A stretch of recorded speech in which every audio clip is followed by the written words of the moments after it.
Inside information. Whistleblowers hotline.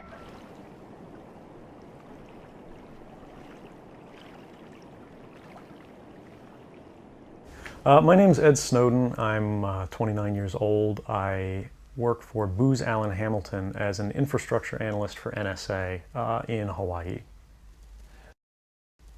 What are some of the positions that you held previously within the intelligence community? I've been a systems engineer, systems administrator, senior advisor for the Central Intelligence Agency, solutions consultant, and a telecommunications information systems officer. One of the things people are going to be most interested in trying to understand who you are and what you're thinking is there came some point in time when you crossed this line of thinking about being a whistleblower to making the choice to actually become a whistleblower. Walk people through that decision-making process. When you're in positions of privileged access, like a systems administrator for these sort of intelligence community agencies, you're exposed to a lot more information on a broader scale than the average employee. And because of that, you see things that may be disturbing, but over the course of a normal person's career, you'd only see one or two of these instances. When you see everything, you see them on a more frequent basis.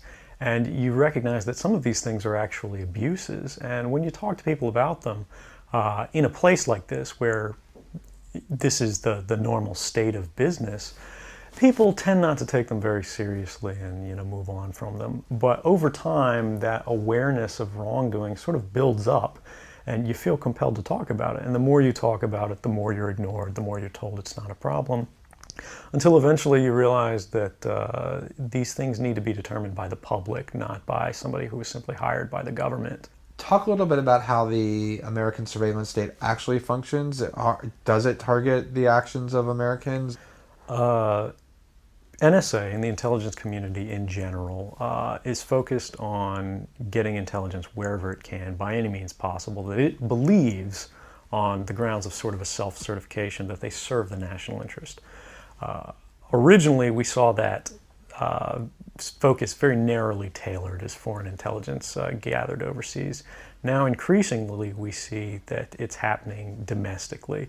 And to do that, the NSA specifically targets the communications of everyone. It ingests them by default. It collects them in its system, and it filters them, and it analyzes them, and it measures them, and it stores them for periods of time, simply because that's the easiest, most efficient, and most valuable way to achieve these ends. So while they may be intending to target someone associated with a foreign government or someone that they suspect of terrorism, they're collecting your communications to do so. Any analyst at any time can target anyone, any selector, anywhere. Where those communications will be picked up depends on the range of the sensor networks and the authorities that that analyst is empowered with. Not all analysts have the ability to target everything, but I, sitting at my desk, certainly had the authorities to wiretap anyone, from you or your accountant to a federal judge to even the president if I had a personal email. One of the extraordinary parts about this episode is that usually whistleblowers do what they do anonymously and take steps to remain anonymous for as long as they can, which they hope often is forever. You, on the other hand, have decided to do the opposite, which is to declare yourself openly as the person behind these disclosures. Why did you choose to do that? I think that the public is owed an explanation of the motivations behind the people who make these disclosures that are outside of the democratic model. When you are subverting the power of government, that's a fundamentally dangerous thing to democracy.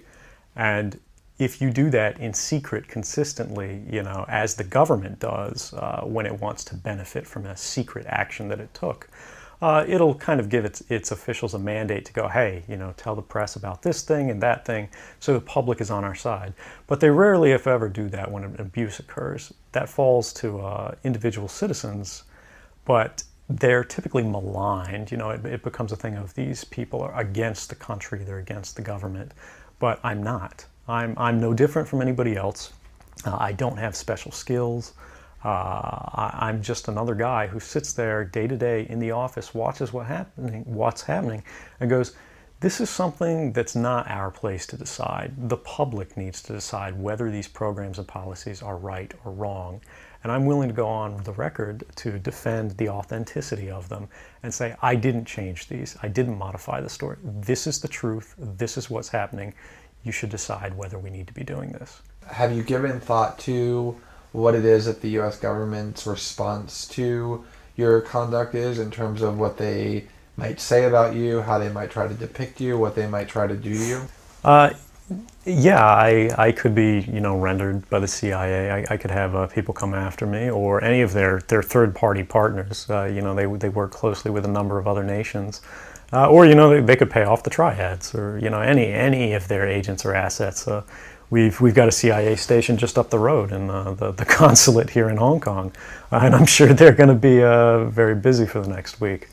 And that's a fear I'll live under for the rest of my life, however long that happens to be. You can't come forward against the world's most powerful intelligence agencies and be completely free from risk, because they're such powerful adversaries that no one can meaningfully oppose them. If they want to get you, they'll get you in time.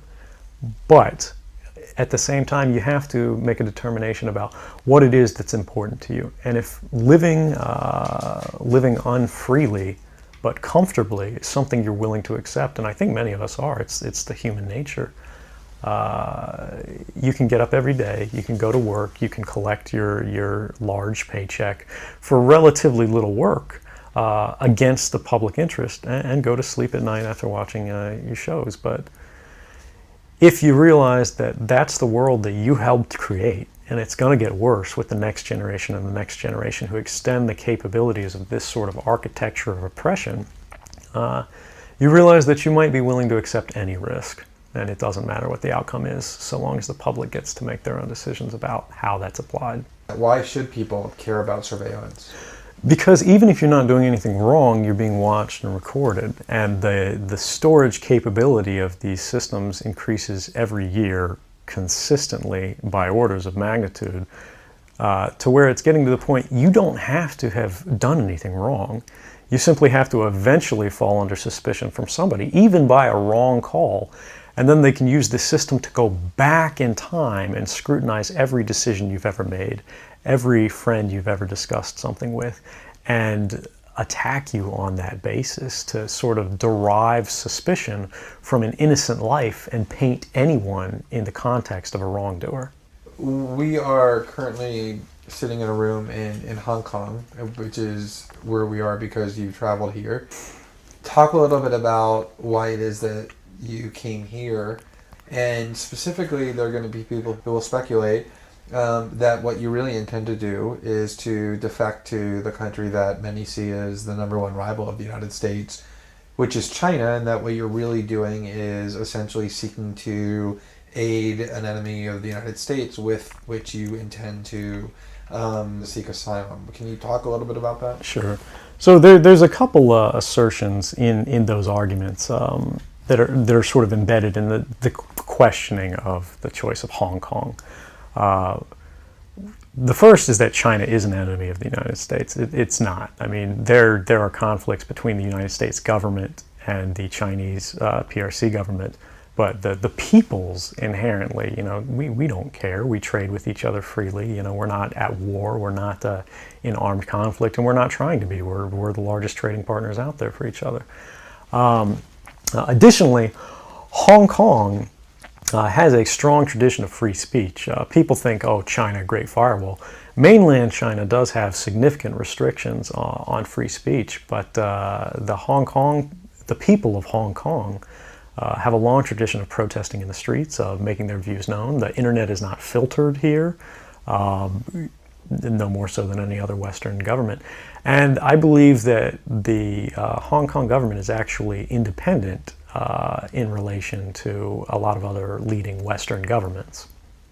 If your motive had been to harm the United States and help its enemies, or if your motive had been personal material gain, were there things that you could have done with these documents to advance those goals that you didn't end up doing?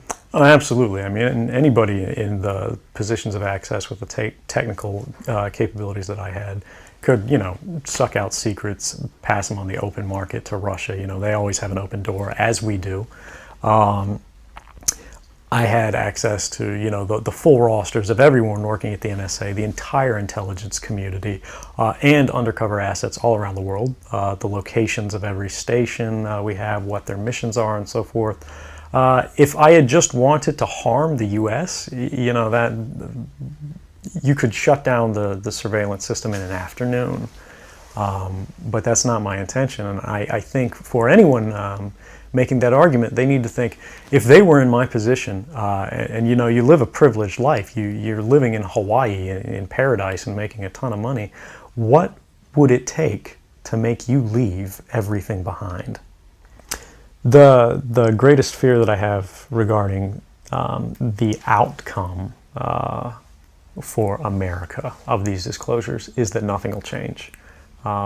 People will see in the media all of these disclosures. They'll know the lengths that the government is going to grant themselves powers unilaterally to create greater control over American society and global society.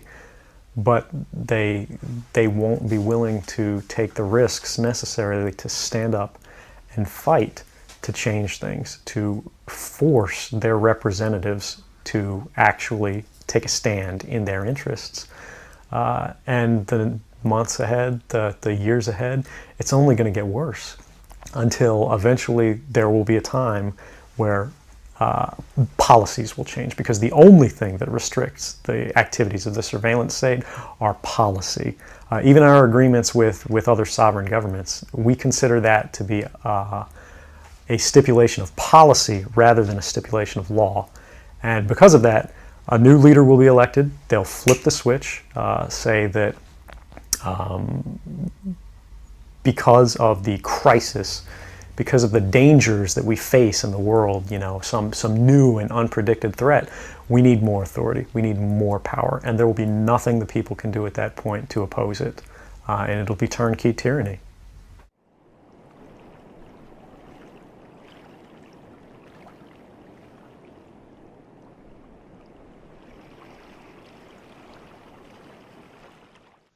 Inside information.